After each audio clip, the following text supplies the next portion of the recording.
الحمام، مين بيعشق الحمام؟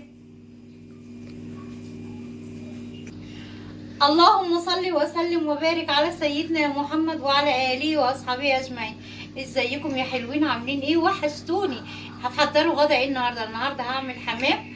تعالوا يلا نشوف هنعمل غدا ايه. بس الاول بحب ارحب بيكم كل اخواتي اللي انضموا لينا، وشكرا على كل كومنت بتكتبوه. يلا نبدا الغدا، يلا بينا نحضر الغدا. انا محضره الحاجه اهي. انا عايزه اقول لكم غسله الحمام كويس جدا، ما رضيتش بقى اجيب لكم البدايات. غسله الحمام كويس جدا ونقعيه بميه وملح وخل. لا بصراحه ملح، لا ميه وخل. وتعالوا يلا نشوف. بسم الله. هنعمل حمام النهارده ونطلعها ملوخيه. وادي الرز بتاع الحمام وادي البصل، وهنا البصل بتاع الشوربه. يلا نقول بسم الله ونبدا. نجيب كده طاسه ونحط عليها معلقه سمنه كبيره كده، وننزل بالبصل. هنحط سمنة. هنضيف بقى البصل.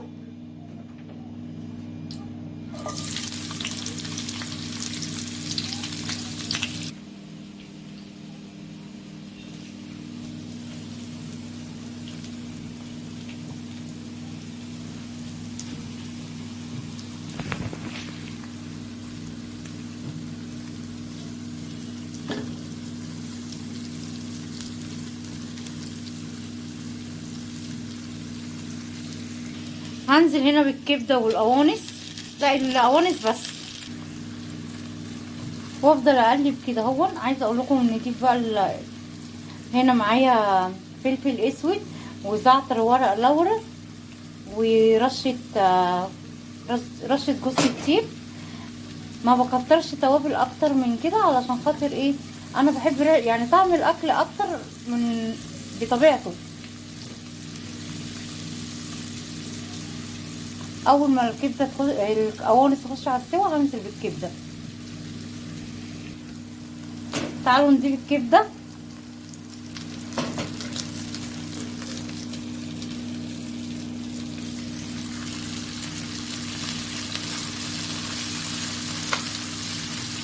الله والله العظيم عايزه اقول لكم الريحه تحفه.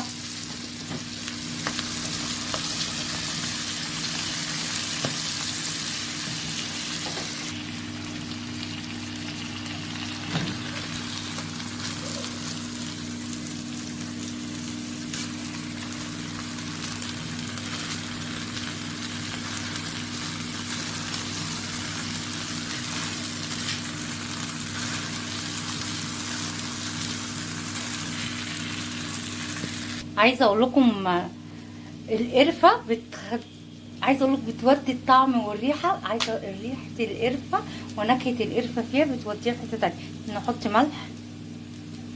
وبصوا لون الرز بقى لونه كده ايه، لونه بني كده. خلاص هقلب تقليبه ونطفي.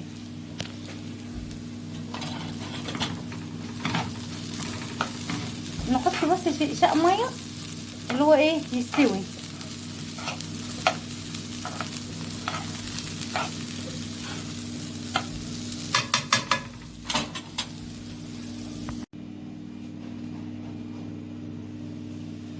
اهي اتعملت.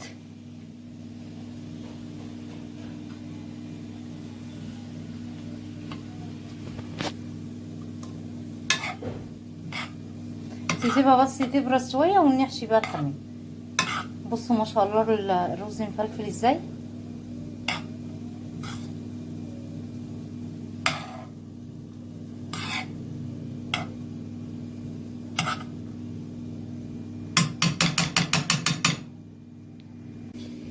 تعالوا بقى نحشي الحمام.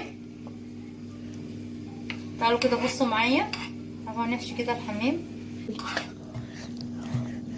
بس هنحشي كده بالمعلقه كده، ونفس الكلام عند الزور.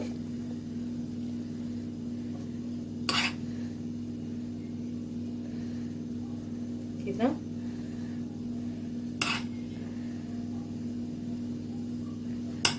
ونملى الحمامية قوي وما نخافش. يعني ايه، الرز مفلفل معانا فمش هيجرى لها اي حاجه. وهنكتف الرجلين دي كده كلها وندخلها جوه، بس ما نملهاش قوي يعني نكبسها تفرقع. لا لا لا، يعني ايه، لان الرز جواه هينفش. حشيت دولا. تعالوا بقى فاضل واحده خلاص، انا ايه بقفلها. بس عايزه اوريكم ان انا ايه، بصوا مليها يعني ولازم نحشي كده ما بين الجلد، يعني احشيها جامد. انا عن نفسي بحشيها وبدخل ايدي ما بين ايه الفتحات الجلد.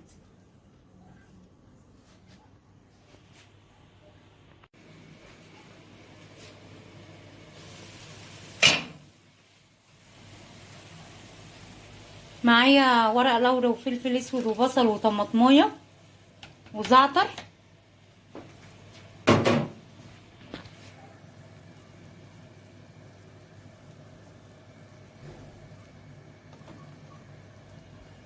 لازم الميه تكون بتغلي قوي كده عشان خاطر ما يتفتحش مننا. بسم الله ما شاء الله. بصوا ما فيش الحمد لله ولا واحده اتفتحت.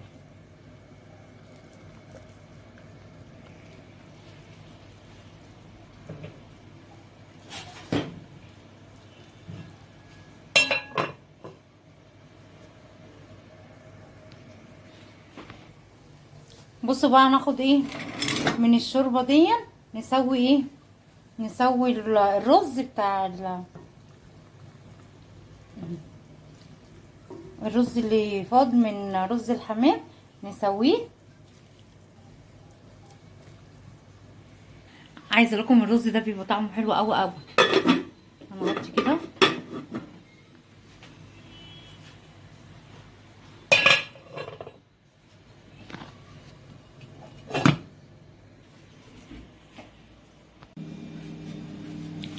انا عملت هنا كمان لسان عصفور اهون.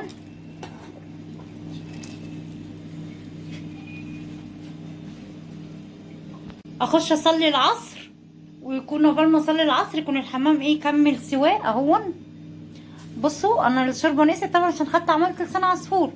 اصلي العصر واروح ايه عامله لسان عصفور عامله قصدي الملوخيه، قصدي لسان عصفور اهون. اعمل الملوخيه واحمر واطلع الحمام احمر، وادي الرز خلاص اللي هو بالخلطه ده استوى.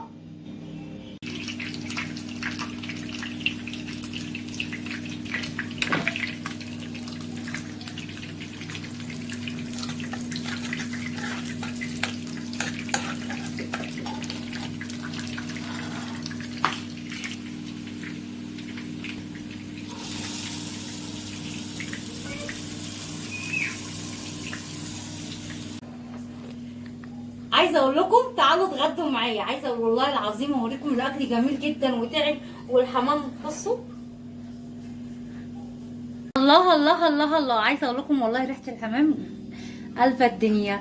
تعالوا يلا اتغدوا معايا ونحط حبه شيبسي كده جنب الاكل. الله الله الله. ولسان عصفور بقى والملوخيه. تعالوا يلا اتغدوا معايا. بصوا عايزه اوريكم الحمام. بصوا تحميره سخنه مش عارفه امسكها. انا عايزه اقول لكم اقسم بالله العلي العظيم الاكل طعمه خطير خطير. كان ناقصكم والله العظيم. الاكل طعمه حلو قوي ما شاء الله. احنا اتغدينا خلاص. عايزه اقول لكم بعد الغدا عملت ايه، عملت عصير جوافه. عملت عصير جوافه. كان عندي كنت جايبه 2 كيلو جوافه. كنا اللي كناه بعشقها اصلا، بحبها اصلا اكل اكتر من العصير. كنا اللي كناه منها. والباقي كنت جايبه كيسين بخيره اللي هو نص كيلو ونص كيلو يعني كيلو. ماشي اوكي. انا عن نفسي بحبها باللبن الطبيعي، بس عشان خاطر انا هديها لابني في المدرسه فخفت اللبن الطبيعي مثلا يقطع من يعني مش عارفه يبوظها مش عارفه. بس انا عملتها بلبن بخيره. طلعت معايا الازايز دي عشان ايه ياخد كل يوم بدل ما اجيب له عصير معلب والكلام ده كله والمواد الحافظه. فقلت ايه اديله كل يوم وهو ماشي مع اللانش بوكس ازازه. بصوا اهي. او مثلا جه من المدرسه بقى حران والله العظيم ما بيرضاش يتغدى بيجي بيرجع اصلا بسندوتشات بديله والله نصين بلدي، او مثلا رغيف فينو نصين برضه. بيرجع بياكل واحد ويرجع بواحد. ساعات ما بيشربش العصير فيقعد يشربها هنا وينام ما بيرضاش يتغدى. فهي مفيده كلها ما فيهاش ميه خالص، فيها حليب ولا حطيت بقى اي خزبعلات ولا اسمها ايه. المهم هي لبن، ما حطيتش فانيليا ولا اي حاجه. اللبن وضربت الجوافه وصفيتها وعملت الدورق ده لينا احنا هنا في البيت نشربه. واقول لكم واستودعكم عند الله الذي لا تضيع ودائعه، ونتقابل ان شاء الله في فيديو اخر. طولت عليكم، حقكم عليا. السلام عليكم ورحمة الله وبركاته.